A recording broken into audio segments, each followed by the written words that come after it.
Não, se fosse forrozinho até dançava. Não. Pô, Pablo Vittar não dá não, velho. E aí, rapaziada, beleza? Tudo bem? Aqui com vocês no Saber do Cavaco, 5 cursos, professor Brenão. Vamos começar aí mais uma aula de história, né, pra galera que está fazendo aí História do Brasil, né? Então, achei muito massa essa solução aqui, que ficou muito legal, está tudo muito profissional, assim, dentro do possível, e espero que vocês estejam assistindo a aula, não deixem em momento nenhum de manter a rotina de estudo. Eu vi que o Cavaco mandou no grupo lá uma tabela de Excel com, assim, uma organização um pouquinho mais precisa de tempo de estudo. Aquilo é fundamental, mantenha o tempo sempre ocupado com essa meta. A Unicamp está ali na frente para a gente, o Enem está ali na frente para a gente, né? MED está ali na frente para a gente. Bora no foco aí, galera, vamos lá. Então, o tema da aula de hoje, dando sequência que a gente já havia falado antes, em termos de história do Brasil, são as invasões. A gente tem, basicamente, dois grupos, dois países que invadem o Brasil. São os franceses e os holandeses. As invasões francesas, elas aconteceram exatamente no momento em que a França estava se transformando num dos principais países da Europa, aliás, se não fosse o principal em termos continentais, porque a Inglaterra é um país insular, é uma ilha, uma grande ilha. A França não. Continentalmente, talvez a França já fosse o maior país. A França vivia, assim, digamos, dias de guerra em seu país do século XVI. O século XVI foi um século muito tenso na França, mesmo porque, vocês devem se lembrar, uns mais, outros menos, mas vocês devem se lembrar que em 1532 acontece a reforma calvinista na França, a reforma protestante de João Calvino. E dentro da França houve uma adesão muito grande por parte dos burgueses, né? Inclusive foram perseguidos, vários deles foram perseguidos, uns fugiram para a Suíça, outros ficaram e enfrentaram a Inquisição francesa. O que importa revelar é que a França passou por um momento muito conturbado. Havia aí entre os próprios monarcas alguns que eram protestantes, outros eram católicos. O maior massacre do século XVI, religiosamente falando, foi na França, na noite de São Bartolomeu, em 1572. Vira e mexe, em setembro de Pise, em setembro de Nicamp, em setembro de Fulvestre, enfim. Mas a França, como a Inglaterra, são dois países que saíram atrás no universo das expansões marítimas. Por que eles saíram atrás? Primeiro porque a França e a Inglaterra enfrentaram-se na Guerra dos 100 Anos. Enquanto Portugal e Espanha estavam se lançando no mar, Inglaterra e França estavam se degladiando por questões sucessórias e questões territoriais. Fim da Guerra dos 100 Anos, Portugal já tinha praticamente ultrapassado aí a metade da cabotagem na África. No final do século XV, 1498, Portugal completa o caminho até as Índias. De qualquer forma, França e Inglaterra não fizeram parte disso. E houve até rei francês que reclamou, aonde está escrito no Testamento de Adão que o mundo tem que ser dividido entre Portugal e Espanha, fazendo uma referência ao Tratado de Tordesilhas. Então, como que os franceses começaram a atuar nesse processo de expansão marítima? Através de atividades de corso e através de piratas mesmo. O que é atividade de corso? Corsários. Alguns indivíduos, alguns assaltantes do mar, a serviço de alguma coroa espanhola, de alguma coroa importante na Europa, como, por exemplo, a coroa francesa. Vários dos piratas, que alguns de vocês já ouviram falar, tipo Francis Drake, Edward Pitt, eles existiram de verdade. Barba Negra, sabe? Ele existiu de verdade. Então eles atuavam assim. De qualquer forma, nos 30 primeiros anos de colonização do Brasil, não houve de fato uma ocupação sistemática. Então esse período foi um período de certo desleixo de Portugal, se é que eu posso dizer assim, com muitas aspas, galera? E é por conta disso que os franceses realizaram investigações no litoral brasileiro. Corsários franceses realizaram investigação no litoral brasileiro. E aí estabeleceram, por exemplo, comércio com próprios povos que viviam aqui. Por exemplo, os tamoios. Os franceses cabotaram no litoral brasileiro e comercializaram o pau-brasil com os tamoios durante o período pré-colonial, que vai aí de 1500 a 1530. Galera, Assim, então, a França começava a investigar e a colher possíveis frutos do que essa ocupação, essa invasão do Brasil, poderia acarretar a ela. O status da França, portanto, era um status de agitação, devido às inúmeras perseguições religiosas, às quais eu já referi aqui, os calvinos sendo perseguidos na França. Na França eles eram chamados de huguenotes, né? Os franceses, então, tentaram, na medida do possível, capturar o máximo dessa economia mercantilista. O auge da economia mercantilista francesa veio no século XVII, com o ministro François Colbert, o Colbertismo. No século XVI, acho que grande parte desse mercantilismo vinha por meio do ataque dos piratas, dos corsários, digamos assim, né? Bom, eis então que em 1555, depois de certa investigação aí de 30, 40 anos, os franceses invadem o Brasil, os franceses invadem a Baía da Guanabara, o Rio de Janeiro, né? Ali fundam a sua primeira colônia na América, a França Antártica. A França Antártica, portanto, ela era composta assim, por elementos católicos e elementos protestantes também. E as mesmas confusões religiosas que aconteciam lá na Europa refletiram-se aqui, né? Interessante notar que os franceses se estabelecem com a aliança de tribos como os tamoios, já falei, porque eles realizaram comércio anteriormente, e tupinambás. Gente, em algum momento a gente vai explicar isso melhor, mas não existe cotidiano da vida do índio no Brasil, de tribos indígenas, sem guerra e vingança. A guerra e vingança fazem parte do convívio entre as tribos. Então, fatalmente, se eles se aliaram a tamoios e tupinambás, outras tribos, por tabela, tornaram-se inimigos dos franceses no Brasil, né? Diga-se de passagem. Um dado interessante, os tupinambás eram tribos que praticavam o antropofagismo. Já falei aqui para a rapaziada, o antropofagismo é a ingestão de carne humana por meio ritualística. O professor Ronaldo Vanderfits, que é um professor da Federal Fluminense, ele escreveu um livro que chama Dicionário do Brasil Colonial. Nesse livro, ele coloca a seguinte diferença: antropofagismo, ingerir carne humana por meio do ritual. Canibalismo, ingerir carne humana com alguma necessidade de alimento. É assim, o propósito muda um pouco. No fim, é a ingestão de carne humana. Os tupinambás, então, capturavam seus inimigos. Para um guerreiro isso é importante. Capturavam o inimigo e levavam esse inimigo para a sua aldeia. Lá ele matava esse inimigo e assava as partes do corpo de tal forma que pudesse comer os braços, as pernas, né? Assim, há quem diga que até a cabeça do inimigo, né? Eles imaginavam que estavam adquirindo a força deles. É longe de nós aqui criar qualquer tipo de hierarquia cultural, mas é a cosmologia imaginária da época entre os tupinambás, beleza? O líder dessa invasão foi um cara chamado Almirante Coligny. O Almirante Coligny era protestante e se envolveu nas principais guerras europeias depois que ele saiu aqui no Brasil, nas principais guerras religiosas da França depois que ele saiu do Brasil. Inclusive, a noite de São Bartolomeu, se não me engano, ele estava envolvido. Acho que houve uma tentativa de matá-lo antes, uma coisa assim. Mas deixa que no outro momento a gente conta. Importa revelar, né, que esse foi o grande líder, o grande capitão da invasão francesa no Brasil. Assim, nesse momento, então, os franceses permaneceram de forma mais ou menos estável no Brasil por conta de 8 anos, até começarem os ataques portugueses no sentido de restaurar e expulsá-los daqui. Rio de Janeiro era uma praça importante, né? Até então, embora não fosse assim a principal capitania hereditária, o Rio de Janeiro é importante. Lembrando que as duas principais capitanias hereditárias nesse momento eram as de Pernambuco e a de São Vicente, né? As principais.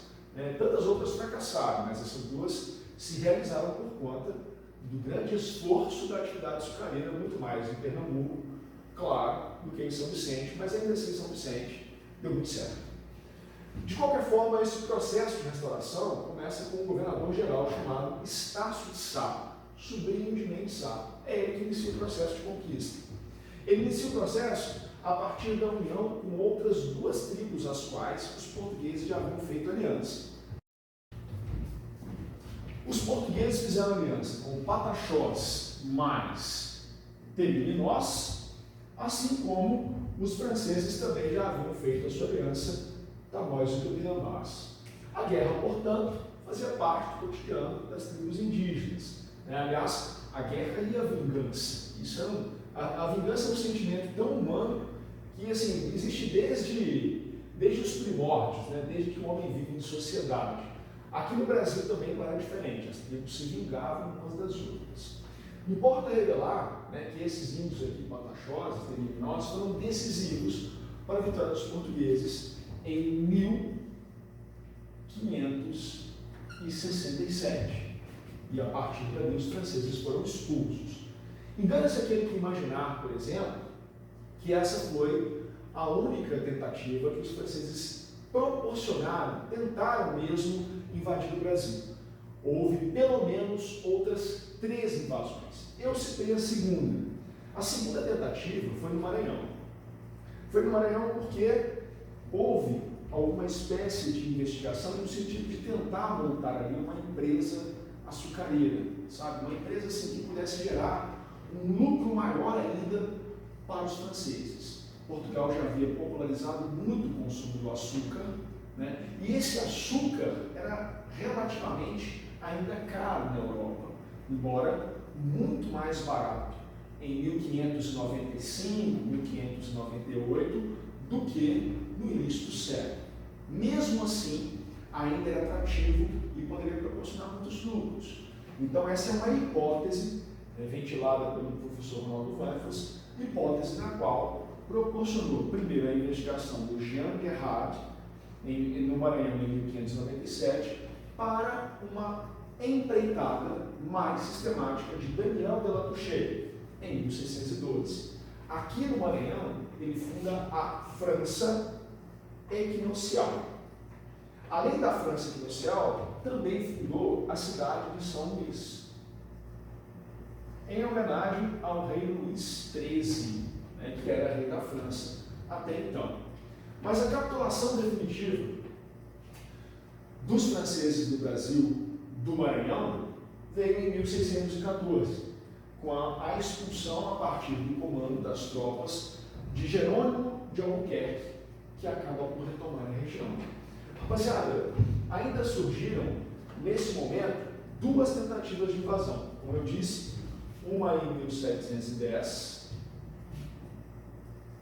no Rio de Janeiro, e também no final do ano de 1710, mais em 1711, vou colocar aqui 1710/1711, também na Bahia.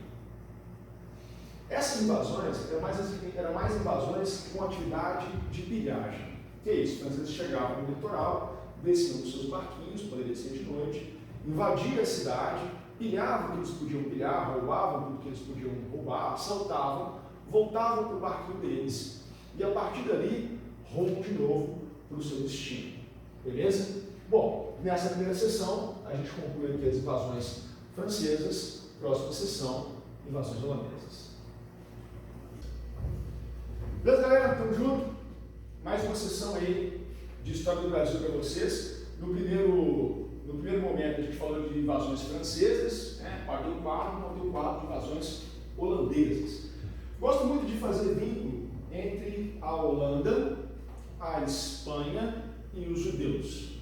Acho que foi na aula passada, a gente comentou aqui sobre a história dos judeus no Brasil, Aliás, a história dos judeus na Espanha, na Holanda e no Brasil. Disse que esse cara, o judeu, era um dos caras mais perseguidos na Espanha, em razão, claro, dos seus episódios, do seu papel durante o momento da crucificação de Cristo, que a gente não vai explorar isso aqui agora. Mas, de todo fato, durante muito tempo, acreditava-se que os judeus eram responsáveis pela crucificação de Jesus Cristo. E aí, numa Idade Média muito católica, muito religiosa, muito cristã, que foi do século XIV, que foi do século XV, acreditava-se muito que o judeu era culpado. Na Espanha, vários deles foram expulsos. Os que ficaram foram condenados a fogueira da Inquisição. Em Portugal, o rei de Portugal foi mais esperto. Ele obrigou todos os judeus a converterem-se ao catolicismo. E foi exatamente aí que vários judeus adotaram nomes, aliás, sobrenomes de animais. Cordeiro, carneiro, é uma hipótese que prova que vários desses indivíduos identificavam-se por outros códigos. Né? Mas onde é que o judeu entra aqui? Quando o judeu migra da Espanha para a Holanda, ele leva consigo o seu capital, ele leva o seu dinheiro. E lá na Holanda ele vai usar esse dinheiro para investir em várias áreas de comércio, em especial o açúcar. Até aí tudo bem. Mas qual é a relação entre, então, a Espanha, a Holanda e o judeu? Os espanhóis, muito católicos, repreendiam veementemente qualquer manifestação religiosa não católica na Holanda. Isso porque a Holanda era uma província da Espanha. Interessante, né? A Holanda pertencia, aspas, à Espanha. A partir de 1579, uma política repressiva do Duque de Alba, se não me engano é Duque de Alba mesmo, da Espanha, os holandeses começaram a reagir contra essa política de repressão católica e iniciaram uma guerra de libertação, uma guerra de independência. E a independência da Holanda só viria em 1648, no final da Guerra dos 30 Anos. De qualquer forma, em 1579, coincidentemente, também é o período em que o rei de Portugal, Dom Sebastião, morre sem deixar herdeiros. E nesse momento há uma crise dinástica em Portugal. Né? Essa crise dinástica de Portugal acabou sendo solucionada com a anexação do país ao trono espanhol. É como se o rei da Espanha governasse Portugal por mais ou menos 60 anos. O rei de Portugal jurou, inclusive, que não trataria, o rei da Espanha jurou, inclusive, que não trataria Portugal como uma colônia. Mas, durante esse período, que a gente conhece como o período da União Ibérica, Portugal, então, pertenceu à Espanha. É muito importante notar que os inimigos da Espanha tornaram-se inimigos de Portugal. Está claro até aí? Porque, afinal de contas, Espanha e Holanda estavam em litígio. O Evaldo Cabral de Melo Neto, um dos historiadores mais importantes sobre a presença holandesa no Brasil, chama esse período de Guerras do Açúcar. Claro, porque o principal objetivo dos holandeses era o comércio açucareiro. Eu gosto de falar muito com a galera sobre invasores holandeses, que tem uma herança dos holandeses no Brasil que é muito interessante. E eu lembro direitinho da aula do meu professor Renato Venâncio, lá na FMG, quando ele disse, por exemplo, que essa herança tem a ver com um aspecto muito comum do dia a dia. Eu tenho certeza que você reconhece alguém com esse nome aqui, ó. Van der Leyen. Esse é o nome holandês. O que nós fizemos no Brasil foi juntar as sílabas, né? E aportuguesar o nome. Mas essa palavra do professor, do meu ex-professor, nunca vou esquecer do grande professor que eu tive, mas ele falava muito que tudo que vem de Van der é uma derivação de nomes próprios da Holanda. Van der Leyen, né, é uma dessas heranças. Tipo Van der Moles. Essa do cavalo, tipo Van der Moles aqui, tá? Que piadinha. Agora o Ulisses baixou do cavalo aqui, tá, gente? As piadinhas do Ulisses não tem a menor graça. Só para ir para os créditos. Beleza. De qualquer forma, esse cara, que é um dos principais historiadores que o Brasil conheceu em termos de estudos sobre a presença holandesa, aliás, não só ele, como o Ronaldo Vanfels também, né? O Ronaldo Vanfels dedicou um livro à presença judaica no Brasil, chama Jerusalém Colonial. E adivinhe só, o momento da história do Brasil em que houve a maior migração e presença de judeus, exatamente no período em que os holandeses estão aqui, ou seja, entre 1630 até a expulsão, 1654. Agora, não se enganem, rapaziada, fiquem atentos, né? O inimigo da Espanha torna-se inimigo de Portugal e a Holanda é excluída do negócio açucareiro. Qual então é a função da Holanda nesse momento? Qual é o objetivo da Holanda nesse momento? O objetivo da Holanda, então, é acessar de novo esse negócio açucareiro. E ela vai acessar de que forma? Invadindo. Para isso, ela havia criado, em 1621, onde eu vou anotar isso aqui, o lugar que fica organizado, vamos colocar aqui, ó. Em 1621, WIC. Ó, eu sei em inglês, eu posso errar, tá legal? West Indian Company, mas tem um nome holandês também com essas mesmas iniciais. Companhia das Índias Ocidentais. O Ocidente, galera, é o Oeste. Os holandeses também já tinham criado as companhias das Índias Orientais, mas essa companhia era para atacar, ou pilhar, ou invadir regiões no leste. A WIC, ou Companhia das Índias Ocidentais, era para atuar no oeste, no litoral brasileiro, quiçá, talvez, um ou outro ponto importante do litoral africano, já que não se fazia empresa açucareira sem a mão de obra escrava africana naquele momento no nordeste do Brasil. Bom, então o objetivo dos holandeses no Brasil foi, sem dúvida nenhuma, acessar, ou então adquirir novamente o lucrativo comércio de açúcar. E era lucrativo sim, viu? Era bem lucrativo. Dizia aqui que entre os açúcares havia qualidades diferentes. Você tinha um açúcar, aquele que ficava em cima do tacho, o açúcar branco, que de branco não tinha nada, né? Era um açúcar. Bicho, como é que chama essa música? Você deu de gueto não, né? Não lembro. Que isso, cara? Nada a ver. Faltou só o picolézinho para viajar. Até já assim, existiam diferentes qualidades de açúcar. Você tinha um açúcar branco, é aquele que ficava bem em cima do tacho ali, né? Abaixo dessa camada, o açúcar alto, o açúcar baixo e o mascavado. O branco em cima, ele tinha uma margem de lucro muito grande, era mais apreciável. As monarquias europeias, a nobreza da Europa consumia muito esse açúcar. Na época, lá da Europa, o açúcar representava uma experiência maravilhosa no paladar e ainda tinha um status de especiaria, né? Beleza. Então, como os holandeses se organizaram? Se organizaram de forma militarmente muito forte. E aí, em 1624, tentaram invadir Salvador. Tentaram invadir Salvador. Eles tentaram invadir Salvador, mas foram expulsos. Foram expulsos e isso não impediu que 3 anos depois, em 1627, eles praticassem uma pilhagem na mesma cidade. Beleza? Então se organizavam ali. Saíram de Salvador, foram para a África, estacionaram lá um tempo, né? Talvez tivessem até voltado para a Holanda para buscar mais recursos, mas a invasão definitiva veio em 1630. Invasão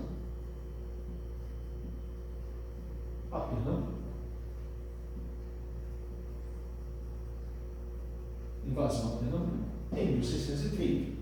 Galera, nesse período, então, a Holanda invade, né, o Brasil, e aí o principal objetivo, como eu já disse, era de fato acessar o lucrativo comércio açucareiro, mas também não era só dominar a produção, mas dominar também a distribuição, dominar também o tráfego atlântico, porque não adiantava nada eles estarem com o domínio das estruturas produtivas se não tivessem o principal motor dessa produção, que era a mão de obra escrava africana, né? E aí inicia-se uma história do Brasil, que é a história da presença holandesa. Uma outra curiosidade, viu, Cavaco? A bandeira da Holanda, ela é vermelha, branca e azul. Acho que é isso mesmo. E a camisa da seleção da Holanda, ela é alaranjada, né? E há fontes que falam que a cor laranja da camisa da seleção da Holanda é em homenagem à família real da Holanda, os Orange, né? Daí a aproximação. O Evaldo Cabral de Melo Neto, que eu já disse, é o principal historiador sobre o Brasil holandês. né? E ele divide a presença holandesa em 3 fases. Na primeira fase é um período de hostilidades e conquista. É um momento mesmo de provocar o terror, espalhar o terror na população. A segunda fase é a chegada de Maurício de Nassau, o administrador do Brasil holandês, que desenvolveu o Nordeste açucareiro do ponto de vista cultural e do ponto de vista das construções urbanísticas. E a terceira fase é o conhecido como período de restauração. É quando os portugueses retomam o negócio açucareiro a partir das guerras de expulsão dos holandeses. E aí vamos às fases, então, desse período. Deixa eu pegar uma caneta lá para diferente. Isso. Aqui na primeira fase, de 30 a 37, houve ataques a Pernambuco,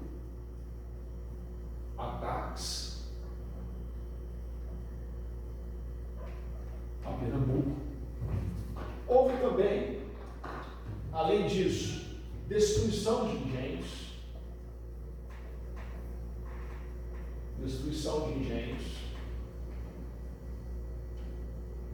Podemos citar nesse período, né, de fato, a destruição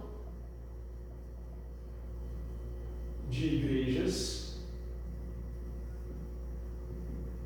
e santos. Isso pede uma relação, com a atuação religiosa na Europa. Os holandeses muito calvinistas e os portugueses e brasileiros muito católicos. Tome nota, na questão da FUVEST, há uma questão da FUVEST na prova de 2020, tá legal? Que pede para marcar exatamente o objetivo da Holanda ao invadir o Brasil. Então esse tema é um tema importante demais e você deve ficar ligado. Claro que a FUVEST não vai repetir a questão, mas uma outra universidade pode citar, uma universidade importante, quem sabe até o Enem poderia citar esse tema que a gente está falando aí. Então, aqui, né, houve a destruição de igrejas e santos, claro, a destruição de engenhos, portanto, a fuga de senhores de engenho,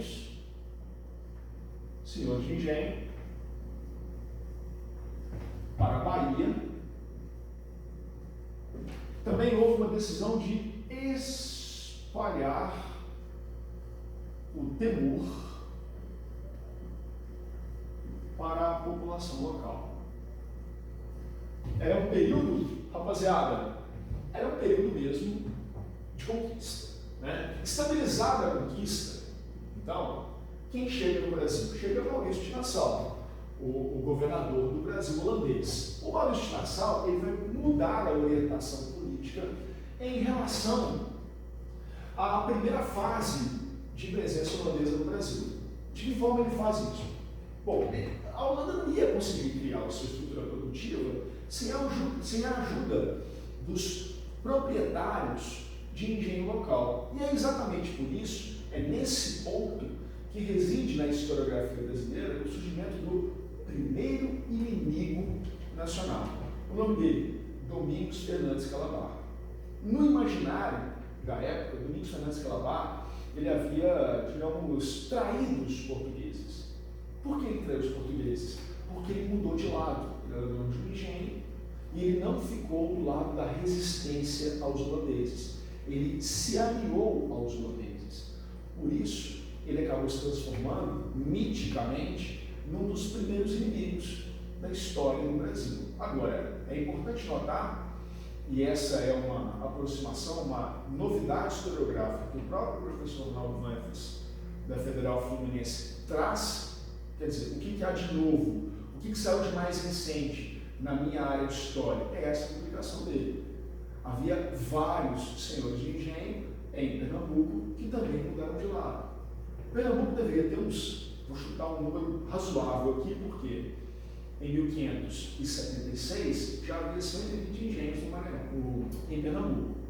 Desses 120 engenhos, eu deveria ter uns 30, uns 25 que eram completos. Eram poucos, mas que eram completos, ou seja, tinha a moenda, a casa de purgar, né, tinha a senzala, a plantação, eram completos, né, em termos estruturais. Então, com a mudança do Domingos Fernandes Calabar, se transforma em inimigo, mas foi uma praxe comum, né? Foi uma praxe comum. não me lembro aqui agora de uma questão mais recente, que tenha trazido um enunciado citando Domingos Fernandes Calabarro, mas certamente se nós formos procurar nos vestibulares um pouco mais antigos, assim, do início dos anos 2000, anos 90, a gente vai encontrar alguma questão com essa citação. O que não pode escapar ao nosso olhar, a FUVEST cobrou em 2020, do vestibular de 2019 para 2020. E isso, para mim, diz muito da importância do tempo. Para não falar da UERJ, né? Que vira e mexe ou cita uma questão de ordem fechada, ou cita uma questão discursiva, mas aí a discursiva é mais para quem vai para a área mesmo das humanas, tá legal? Então, tranquilo. Então, eu tenho, nesse período aqui, o período da fase 1, que é o período das hostilidades da conquista. A fase 2, então, é a chegada de Maurício de Nassau. Chegada,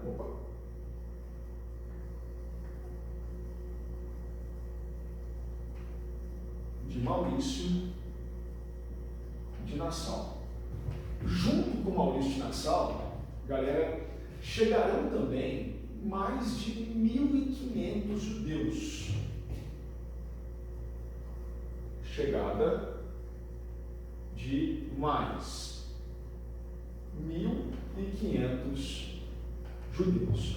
Os judeus ocupariam funções diversas, né? Claro que eles seriam, sim, investidores, mas eles também poderiam ser tradutores, corretores e investidores.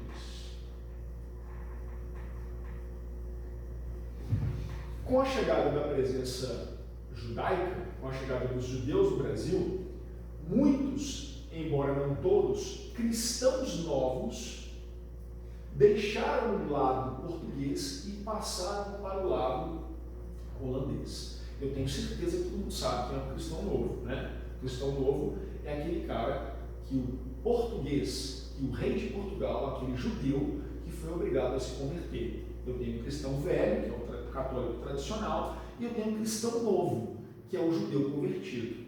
Parte dos judeus convertidos apoiaram os holandeses no Brasil. Vamos tomar nota disso. Parte dos cristãos novos apoiaram os holandeses. Aqui duas coisas importantes, rapaziada, porque a gente não pode deixar de mencionar, então, que eu vou ter no Nordeste açucareiro pelo menos 3 estruturas religiosas. Eu vou ter calvinista, eu vou ter judeu e eu vou ter católico. Então, uma das principais medidas do Maurício de Nassau foi estabelecer a tolerância religiosa. Vai ficar um pouquinho enrolado? Deixa eu apagar aqui. Eu repito aqui. Estabelecer a tolerância religiosa. Tolerância religiosa. E nesse período, a gente pode citar também uma tentativa, aliás, não só tentativa, como efetivação, de reurbanização naquela região do Brasil, no Nordeste açucareiro. O próprio Maurício de Nassau mandou construir pontes, construção de pontes, calçamento de ruas, né? Mandou também limpar a cidade, proibiu de jogar lixo na rua. Ou seja, ele foi dando uma certa organização social e urbanística para a região de Pernambuco. Também podemos citar, nesse período do Maurício de Nassau, né, o oferecimento de inúmeras possibilidades de crédito. Ele foi um cara assim, que colaborou muito no sentido de oferecer condições para a produção dos engenhos. Então, ele concedeu crédito.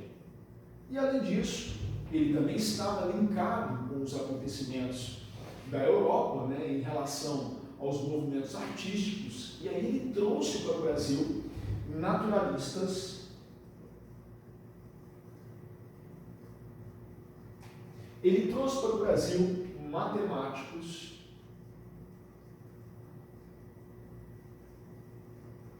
artistas, entre outras profissões, no sentido também de criar retratos paisagísticos do Nordeste açucareiro, do Nordeste brasileiro. Outra missão como essa só viria no período de Dom João VI, com a chegada da missão artística francesa no Brasil. A nossa última fase, né, da presença holandesa, então, ela vai de 1645 até 1654. Então, rapaziada, na última fase, né, do período dos holandeses no Brasil, é o período que a gente chama o período da restauração, o período da conquista. Mas antes de falar dessa fase, queria chamar um cabra aqui que conhece tudo de Recife, ele conhece tudo de Pernambuco. Ninguém conhece esse cara não, viu? É surpresa. Chega aí, mano. Chega aí. Alguém conhece esse cara aqui, ó? O cara conhece tudo de Recife. Conta a história do boi voador aí. Então, como é que você chama mesmo? Tiago. Então, galera, na verdade eu estava conversando com o Brenão aqui no meio das filmagens, estava a gente trocando quadro e tudo, e tem uma história bem curiosa, bem interessante desse período, que é a história do boi voador. O que acontece? Quando o Maurício de Nassau estava fazendo uma das pontes lá do Recife, que hoje recebe o nome de Ponte Maurício de Nassau, estava um zum na cidade que ele estava demorando demais para fazer a ponte, que a ponte só ia ficar construída depois da duplicação da 381, enfim, o pessoal estava começando a zoar demais a administração, o governo dele, e ele ficando muito bravo com aquela conversa. Aí, ele ouviu falar, ouviu dizer que alguém comentou assim, não, tá mais fácil um boi voar do que essa ponte ficar pronta. Aí ele, tá certo então, pois podem preparar aí, porque eu vou inaugurar essa ponte e eu vou fazer o boi voar. E aí o curioso foi, ele começou, eu acho que ele estava, se não me engano, ele estava com pouca verba, e aí conseguiu o financiamento para a ponte ficar pronta, concluiu os trabalhos da ponte, saiu espalhando para todo mundo que ia ter a inauguração e que o boi ia voar na inauguração, e no dia da inauguração da ponte, ele pendurou cabos de aço, pegou um boi, colocou ele entalhado, né? Inflou, parece, por dentro, pegou o couro de boi, inflou, colocou um balão inflável por dentro e fez o boi passar. E tinha tipo uns marinheiros controlando, tal, por roldanas, que o boi dava até cambalhota no ar, enfim. Só essa curiosidade aí para falar para vocês. E o detalhe, ele também foi esperto, né? Ele pediu lá o dinheiro, o financiamento para poder concluir a obra, mas ele cobrou da galera para atravessar a ponte e assistir o boi voando, ou seja, nasceu aí o primeiro pedágio do Brasil. Boa, toca aqui, ó. Valeu uma participação especial do meu chefe. Sabe tudo de química, física, e química, e matemática e história. Galera, é só para acrescentar uma coisa que ficou faltando, mas foi exatamente no período em que o Maurício de Nassau governou que foi construída a primeira sinagoga no Brasil, na rua João Destrato. Como é que chama aquela rua? João Destrato fala? A rua João Destrato. Eu li João Destrato. Não sei se eu acho que hoje do Bonfim, não. Eu acho que tem um outro nome. Tem outro nome. Pode ter sido João Destrato deve ser um nome judeu, e aí pode ter sido rebatizado com um nome católico, alguma coisa assim, se fosse senhor, alguma coisa, enfim. Mas dentro da sinagoga, que até hoje existe lá, né? É a primeira sinagoga. É a primeira sinagoga do Brasil, até hoje existe. Quem me falou isso a primeira vez foi um grande amigo meu, o professor Ivan. O professor Ivan era professor do Colégio Núcleo, foi um grande amigo que a UNHB me deu, né, em 2017, quando eu conheci, e aí a gente ficou muito amigo, trocamos muitas ideias. Interessante que a aula de açúcar, de economia açucareira, que a galera lá entende muito de economia açucareira, quem me deu a dica bibliográfica foi ele. Aí eles me pediram a indicação da economia mineradora, porque aqui em Minas a gente é muito especialista em economia de Minas. Mas enfim, esse cara é top, tá? Não, eu tô falando do Ivan, não, tô falando do outro cara que participou da aula. Bom, rapaziada, então é isso. Os holandeses, aí o que o principal historiador do Brasil fala, que é o Evaldo Cabral de Melo Neto? Os holandeses eles tinham mais recursos que os portugueses, e eu estou falando de recursos militares. O problema é que os holandeses não interiorizaram a sua colonização. E os portugueses estavam, digamos, muito bem estabelecidos, afinal de contas, o Brasil era uma colônia de Portugal. Então, as raízes portuguesas próximas ao litoral holandês foram substancialmente importantes para a reconquista de Portugal. Importa notar que a mudança de status ela acontece quando o Maurício de Nassau sai do Brasil, ele é retirado pela Companhia das Índias Ocidentais, porque foi considerado um administrador que gastou muito dinheiro, que concedeu muito crédito aos senhores de engenho, e foi substituído por outro membro, por outro governante do Brasil holandês, que estabeleceu uma política de austeridade financeira para com aqueles que haviam adquirido um crédito consignatário, ou seja, os empréstimos. Esse cara que chega, ele começa a cobrar os empréstimos de uma maneira desrespeitada e pactuada anteriormente. O que o Maurício de Nassau combinou era um empréstimo de longo prazo, o novo governante cobrou um empréstimo em curto prazo. Não deu outro. Vários senhores de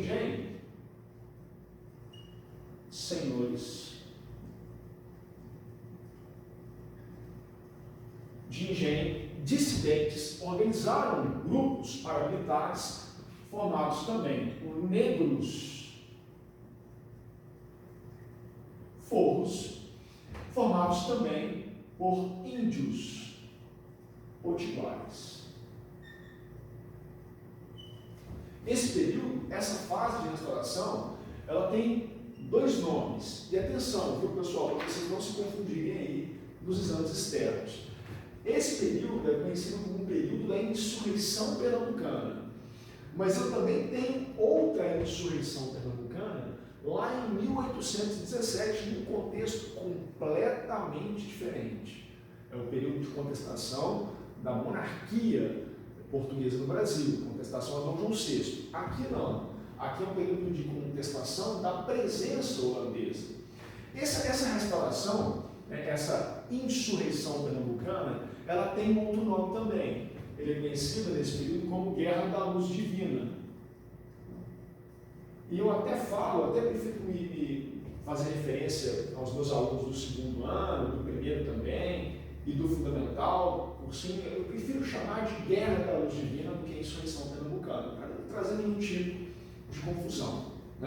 Esse período, portanto, foi um período de restauração, um período em que os exércitos formados por negros forros, índios potiguares, senhores de engenho e dissidentes, batalha por batalha, foram vencendo os holandeses. Entre as principais batalhas está a Batalha dos Guararapes.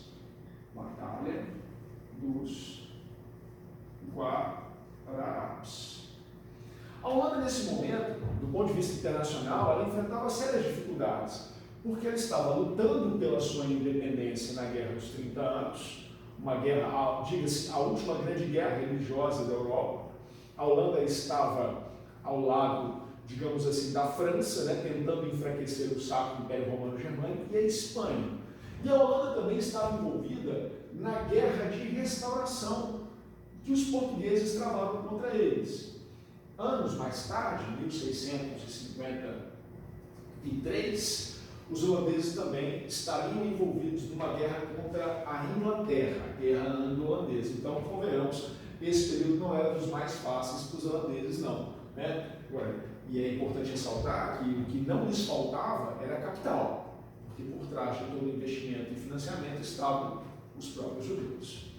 Essa Batalha dos Guararapes marcou a vitória, de fato, foi uma vitória definitiva nos embates, mas ela também marca o início de uma certa unidade, militarmente falando, um certo sentimento um pouco nativista, um certo sentimento, não dá para falar ainda de um sentimento nacionalista, mas um certo sentimento de pertencimento, de que havia algum tipo de unidade entre as pessoas que moravam aqui. E a consequência maior desses eventos todos, claro, foi a expulsão dos holandeses em 1654. O Evaldo Cabral de Melo Neto, ele se refere à capitulação definitiva. E aí a gente não pode imaginar que quando eles escapam do Brasil, esse período fica imediatamente ileso, né? Não há aí um hiato. Aliás, os acontecimentos que dão sequência a esse processo trazem a ruína do senhor de engenho do Nordeste açucareiro. Isso porque, como consequência, como consequências, os holandeses expulsos do Brasil vão, digamos assim, iniciar a sua empresa açucareira na América Central, nas Antilhas. E essa produção holandesa nas Antilhas vai ser responsável pelo crescimento enorme do açúcar no mercado mundial. E diz aí, com uma grande oferta de um produto no mercado, o que vai acontecer com o valor dele, rapaziada? O valor dele vai cair. Uma das consequências, portanto, podemos citar, é a queda no preço do açúcar. Claro, e uma consequência macro e também ligada a essa é a crise açucareira no Brasil. Crise açucareira no Brasil.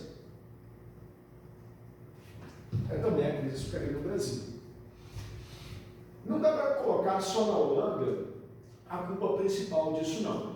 Porque a Espanha também dominou a ilha de Santo Domingo e lá na ilha de Santo Domingo também criou uma empresa açucareira, como também fez na ilha de Hispaniola, que hoje é Cuba. A própria França também, ao dominar metade da ilha de Santo Domingo, Saint-Domingue, hoje chamado de Haiti, também fez dessa região a sua empresa açucareira. Para não falar ainda da própria Inglaterra, que conquistou a Jamaica aí nessa meiuca de 1650 e alguma coisa, para montar também a sua empresa açucareira. E aí um dado para finalizar essa aula, para vocês terem noção de como o açúcar brasileiro caiu, basta notar que em 1630, 90% do açúcar no Porto de Londres era brasileiro. Em 1689, 15% do açúcar no Porto de Londres era brasileiro. Essa queda, a diminuição da participação do açúcar brasileiro no mercado internacional, trouxe a ruína para vários produtores de açúcar, iniciando, por exemplo, outras atividades econômicas do Brasil ou a busca por metais preciosos. Daí, um dos nossos próximos assuntos, o assunto do bandeirantismo. Rapaziada, fiquem com Deus, abração, até a próxima.